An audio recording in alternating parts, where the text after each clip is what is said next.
Today on Review This Thing, we're going to review this thing. The Smith & Wesson M&P Shield Plus.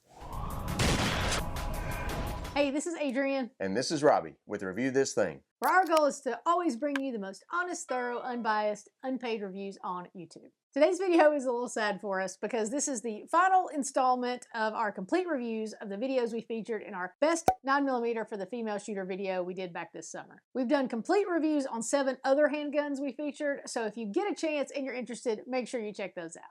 Before we get too far, we want you to know that this gun is completely unloaded and safe through all filming unless we're shooting it.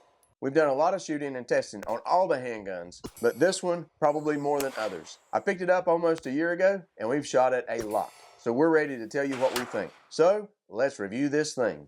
As always, we're going to cover the facts. The first part is fit. We've said this in every other video, but the main thing about fit you need to know is that it's extremely subjective. We're going to tell you how it fits each of us, which is a little bit different, and you can use that information to decide how it might fit you. But the only way to know how it really is going to fit you is for you to go and actually hold one, and if there's any possible way you can shoot it, that would be a million times better. I would say I have average size hands. From my thumb to my middle finger is about 5.5 inches, and to my trigger finger is 4.5 inches. And the width of my last 3 fingers is right at 2.5 inches. The grip on the M&P Plus is right at 1.5 inches long, but just over 2 inches with the magazine, and it's just over 5 inches around with a fairly narrow width. If you've previously owned an M&P Shield or Shield 2.0, you're going to love the grip on this gun. I've held them both, one right after the other, and I'm not sure I could tell the difference even if I was blindfolded.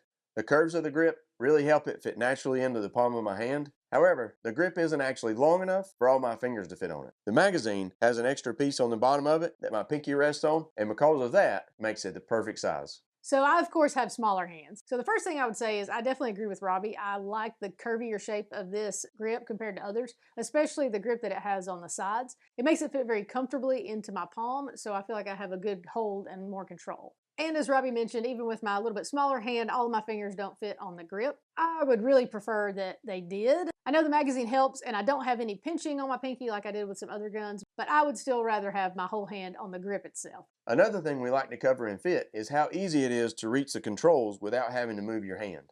First is the slide release. The way it's positioned on this gun is right at the end of my thumb, so I can reach it to work it. Also, the slide release on this gun is pretty firm, but if it was a couple of millimeters back, it would make it a lot easier. As I've mentioned in other videos, I have apparently way smaller thumbs than the normal human population, so I can kind of reach it, but definitely not well enough to work it, especially because it is a little bit harder than others.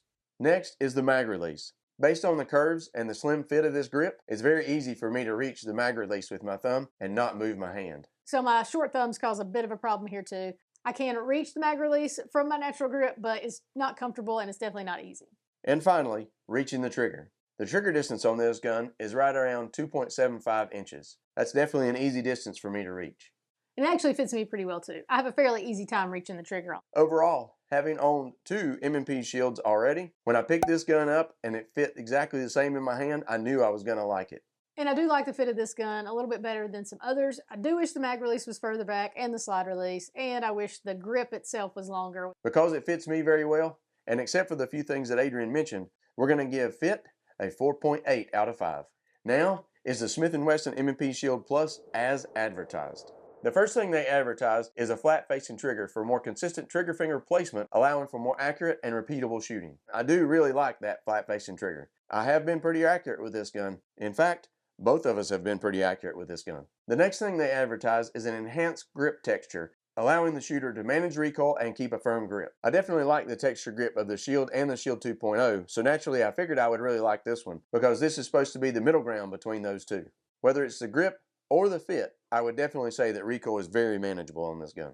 So how I feel about the texture is probably not going to be a surprise to you. I think it is too aggressive. Because of that, I didn't like this gun at all. But in another video, one of our viewers mentioned the Talon grips, which basically is just a heat-activated sticker that you can place around the grip. And I have to tell you, for me, this Talon grip is a game changer. I definitely feel like I have more control. It is a lot better shooting. Because of those things, I feel like this is a very manageable amount of recoil. The last thing they advertise is that this gun is extremely thin and lightweight and can be carried all day. The M&P Shield Plus is 6 inches long, 4 3/4 inches tall with a 13-round magazine, and about 1 inch wide, and weighs less than 1 pound 5 ounces unloaded with this red dot attached. I've been carrying it in this 1791 gun leather holster. You can see it's very easy to conceal and has been extremely comfortable walking around and riding in the car. So based on both of us liking the trigger, it being thin and lightweight, comfortable to carry all day, but the grip being a little bit too textured for Adrian, we're going to give As Advertised a 4.8 out of 5. Now onto construction and durability. The Smith & Wesson M&P Shield Plus is a micro-compact, striker-fired 9mm handgun. It has a polymer grip and frame with a stainless steel barrel, and the slide is coated with an Armor Knot corrosion-resistant finish. As part of construction, I want to talk about the main difference between the Shield Plus and the other versions, and that is the fact that it comes with a 13-round extended magazine, as well as a flush-fit 10-round magazine that is meant to make it more concealable. You can see here the package that we bought actually has multiple 13-round magazines, but just know that standard is the 113 and 110.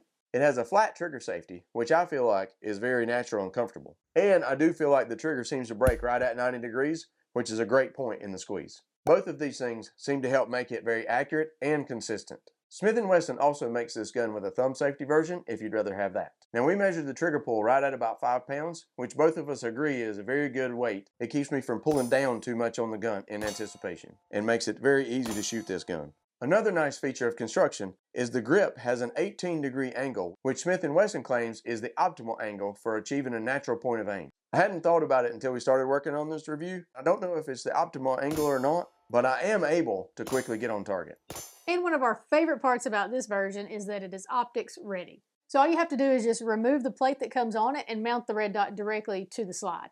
It took me a little bit of looking around, but I did figure out that apparently it's cut for Shield RMSC platform red dots. The really nice thing about the design of this optics ready slide though is that you keep the iron sights on there, so you will always be able to co-witness with the iron sights should something happen to your red dot. And the fact that that plate is in front of the rear sight meant that we were able to still mount this loophole Delta Point micro directly to the gun. We did a complete review on this red dot a few weeks ago, and it's definitely worth a look. Now, if you don't want to mount a red dot, this gun comes standard with night sights, which is nice if you're shooting in darker conditions. As far as durability, we've shot several thousands of rounds through this gun.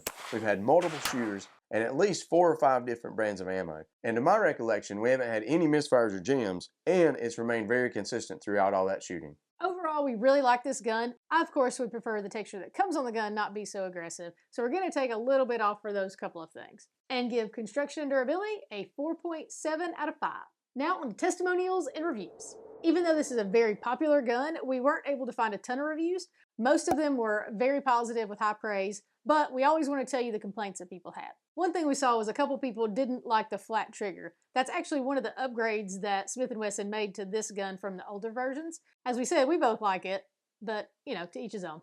Another person said they were only able to get 12 rounds in the magazine, or whenever they were actually able to get 13 in the magazine, the slide wouldn't go forward. I do feel like these magazines are really tight, but I haven't had issues with the slide moving forward. One person said that something was actually wrong with the slide when they got the gun, and they had to send it back. Ours obviously has done great for us. Another person said there was a long wait time for repairs. Might have been the same person. We don't know. You know what we do? We tell you the score we found. So for testimonials and reviews, the Smith & Wesson M&P Shield Plus gets a 4.8 out of 5. And finally, should you buy this thing? You obviously know it depends on what it is you're looking for. And as we've said many times, it depends on how you like shooting this gun. Anytime you get a gun, the main thing is you'd like to shoot it enough that you're going to go shoot it a lot so you feel comfortable with it. If you're looking for a reliable, well-built handgun that is accurate and comfortable to shoot, as well as having a higher capacity magazine, then the Smith & Wesson Shield Plus may be the one for you. Especially if one of your main purposes is carrying it concealed. MSRP on this optics ready version is $549. But with a quick search, we found retail to be around $450, and I'm pretty sure they have a rebate going on it right now as well. I've really enjoyed shooting this gun, especially with the loophole Delta Point micro mounted on it. And once we put the Talon grips on it, I've also really enjoyed shooting it. There are just a few little things that we think could be improved, but overall, it's a great gun. So we're going to give Should I Buy This Thing a 4.9 out of 5. Hey, thanks for watching our Smith & Wesson M&P Shield Plus review video. While you're here, watch all those other pistol reviews we told you about. Check out our website, reviewthisthingtv.com, as well as checking out our podcast on most of your favorite platforms. If you like what you see, give us a thumbs up. If you really like it and you haven't, make sure you take a second and subscribe.